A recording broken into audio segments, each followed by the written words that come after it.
Check, check. Hello. Testing. Yeah. All right, cool. Let me know when. Hey guys, my name is Sam. I'm a support specialist under the Direct Cash Transfer Program under the YMCA. Come with me to learn a little bit about who I am and what I do.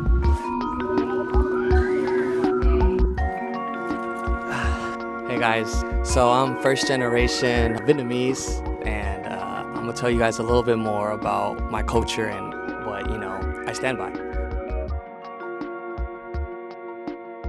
Truth be told, I just got in touch with my culture 3 years ago. Someone that's really important to me in the API community and that's put me on game and my culture back to my community is my best friend Tony Duong. He's like a brother to me, and he has always been in touch with his Vietnamese culture growing up. For me, I haven't, but that's just because I grew up hanging around like a lot of like Lao and Cambodians, and I was into their culture a lot. My family was a little small, so we didn't really have a lot of parties like that or just get-togethers.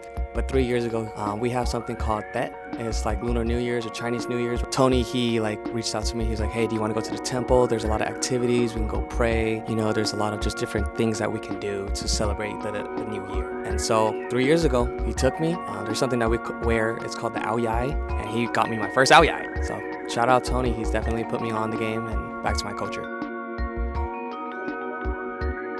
It's obviously food for me. With the Vietnamese culture, we cook a lot of soup dishes, noodle dishes, and fish dishes.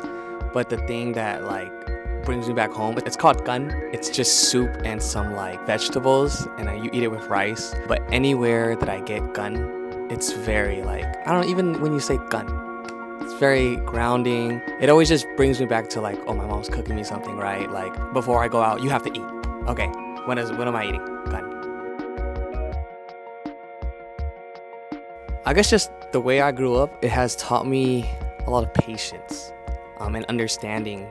Honestly, people are always going through something and they're not saying a lot of things about what's going on. So growing up in my background, I've seen a lot of people being silent about what they're going through, especially in my family, whether it's, because of an older generation, how they were taught, or maybe they wanted to protect something or someone. But I keep that with me now. So in the why, I always approach with kindness, because you just never know what someone's going through. And I definitely, growing up, understand that, trying to hide the struggle and make sure everything's just okay, but in reality, there is something going on. So without saying something's going on, I would like to welcome people and not ask that about them, and just say, hey, we welcome you, I welcome you, and let's have a good conversation.